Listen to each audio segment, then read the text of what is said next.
Reconstruction du barrage du lac Morigeau dès le mois d'août.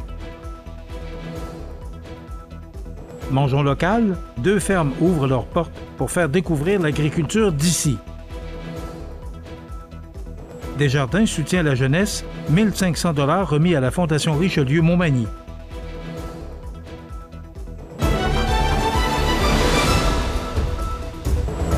Jeudi 17 juillet 2025.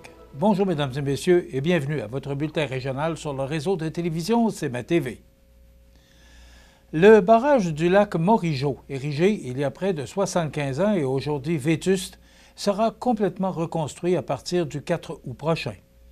Ce chantier d'envergure vise à remplacer une infrastructure dont l'étanchéité se dégrade d'année en année, mettant en péril l'approvisionnement en eau potable pour la population de Montmagny.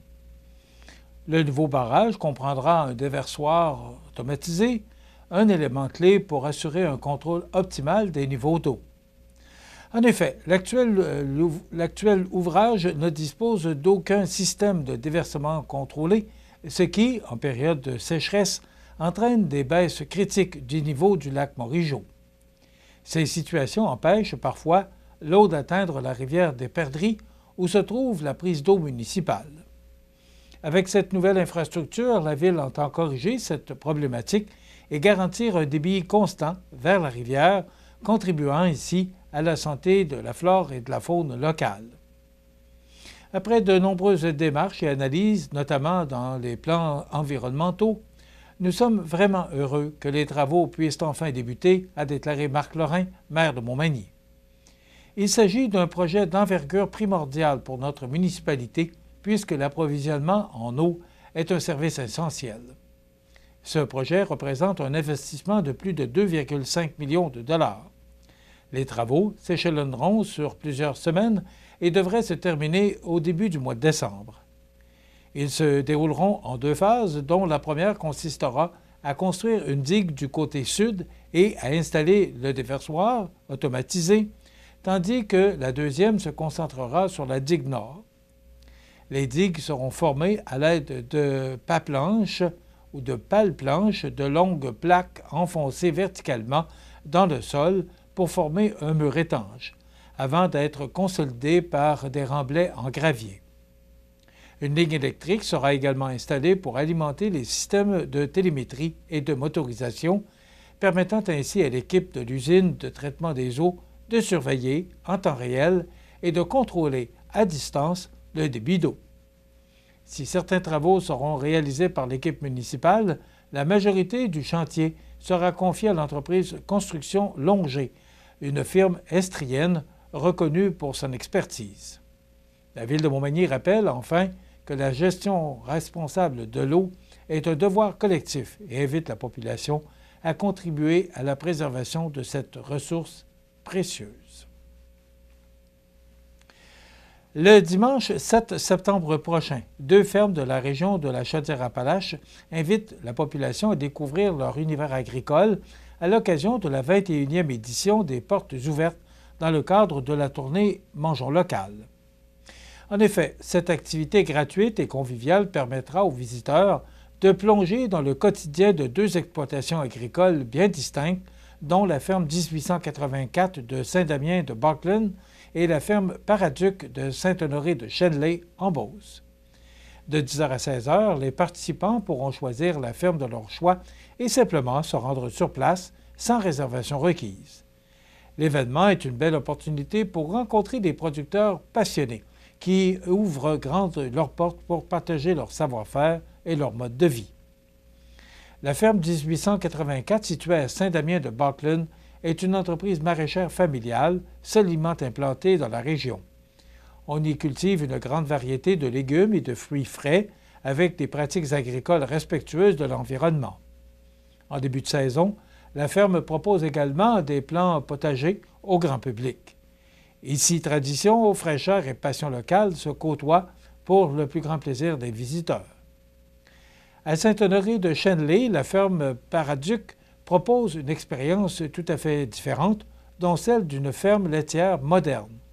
Son troupeau de vaches Holstein et Jersey est élevé dans un environnement axé sur le bien-être animal. Lors de la visite, le public pourra découvrir les installations, observer les jeunes veaux et en apprendre davantage sur les pratiques laitières d'aujourd'hui. Une immersion parfaite pour toute la famille dans l'univers d'une exploitation agricole accueillante et dynamique. Cette journée est rendue possible grâce à la collaboration de l'Union des producteurs agricoles qui soutient cette initiative chaque année pour rapprocher la population des réalités du milieu agricole. Comme le souligne Mme Karine Faneuf, directrice régionale de la Fédération de l'UPA de la Chaudière-Appalaches, la journée Portes ouvertes sur les fermes, c'est une invitation à venir rencontrer les gens passionnés qui nourrissent le Québec. En visitant une ferme, on découvre d'où viennent nos aliments et tout le travail derrière chaque produit. C'est aussi l'occasion de mieux comprendre la vie agricole d'aujourd'hui et de tisser des liens avec les producteurs et productrices. Desjardins soutient la jeunesse. 1 500 $ remis à la Fondation Richelieu-Montmagny. Tous les détails après la pause.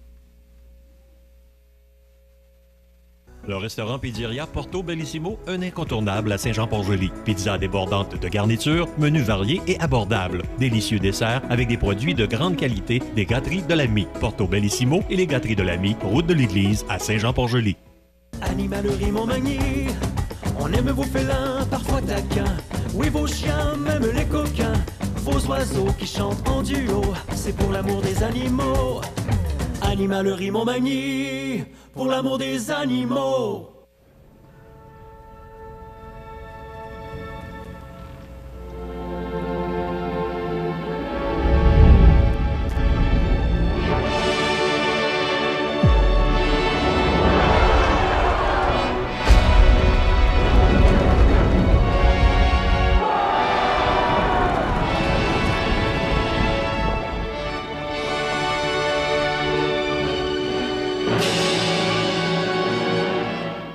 Vous regardez CMA-TV, le réseau de l'information sur la Côte-du-Sud.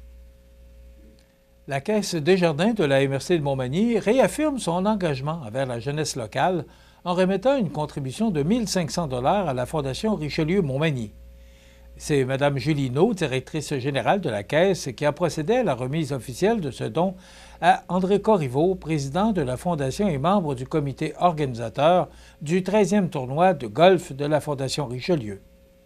Ce montant est octroyé à titre de commanditaire principal du brunch qui précédera le tournoi de golf annuel prévu le 15 août prochain au club de golf Montmagny. L'horaire de la journée sera bien rempli puisque dès 10h30, les participants se réuniront pour le brunch. Le coup d'envoi du tournoi sera donné à midi et la journée se conclura par un convivial 5 à 7 à 17h. Le tournoi de golf représente la principale activité de financement de la Fondation Richelieu-Montmagny.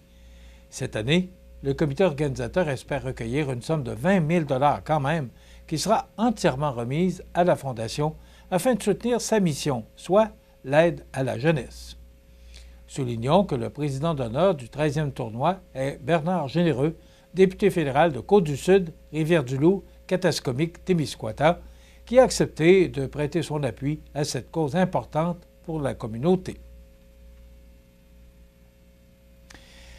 C'est devenu une tradition attendue avec enthousiasme dans la MRC de Lillet que le célèbre concours de légumes organisé par les mascottes Épouvant et Épouvantine, qui revient pour une 3e édition lors de la grande fête champêtre de la municipalité de Lillet. Ce rendez-vous festif se tiendra le dimanche 24 août prochain au parc du Havre du Souvenir situé au quai de Lillet.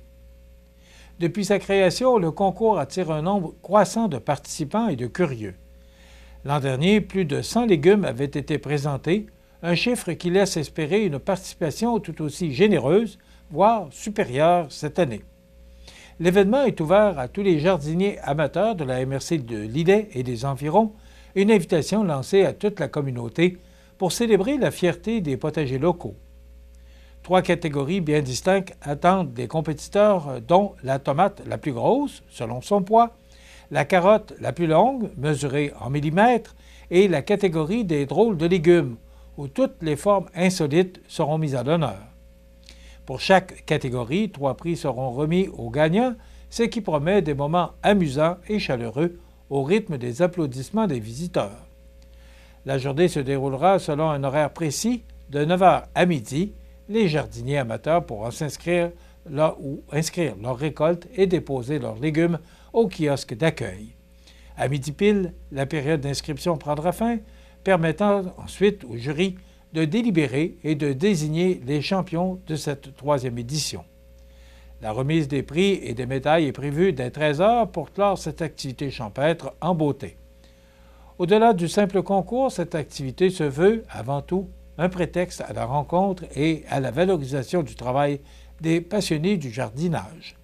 Les mascottes épouvants et épouvantines, fidèles au rendez-vous, promettent d'ajouter une touche festive et conviviale à l'événement, tout en invitant la population à venir admirer les trésors de nos potagers. Rendez-vous donc le 24 août prochain pour célébrer ensemble l'abondance, la diversité et l'originalité des légumes cultivés ici, au cœur de la Côte-du-Sud.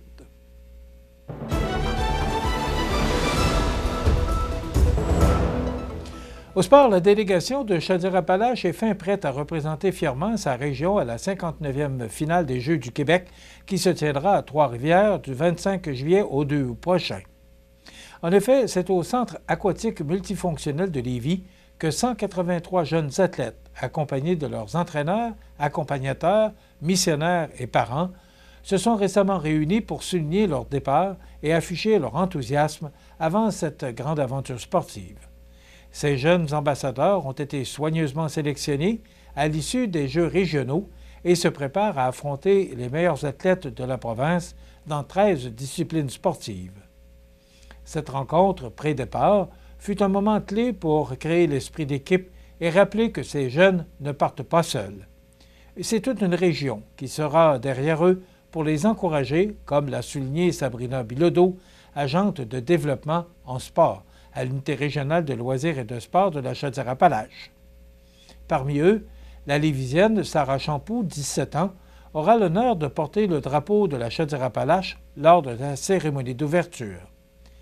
Athlète accomplie en triathlon, elle participera aux Jeux du Québec pour la 3e fois. Son parcours impressionne que déjà elle fut victorieuse sur le circuit de la Coupe du Québec junior à Nicolet et Gatineau, gagnante de la série Grand Prix à Joliette chez les élites femmes et 2e à Laval. Elle s'est également illustrée en mai dernier à Richmond, en Virginie, en terminant première canadienne et 10e au classement général des championnats américains. Cet été, son calendrier est chargé avec 3 étapes de l'America's Cup, le Jeu du Québec ainsi que les championnats québécois et canadiens qui figurent à son programme. Voilà ce qui complète votre bulletin d'actualité pour aujourd'hui. Dans un moment, les prévisions de la météo et le menu de l'émission de ce jeudi 17 juillet. Dans un instant, on vous propose une entrevue avec Christian Dionne, directeur général du club de golf Montmagny, et Robert Tardy du 1090 Lillet sera également notre invité un peu plus tard dans l'émission. Il y aura la chronique de la Pouponnière et bien sûr les grands titres de l'actualité pour terminer les avis de décès. Je vous souhaite donc une excellente émission à notre antenne.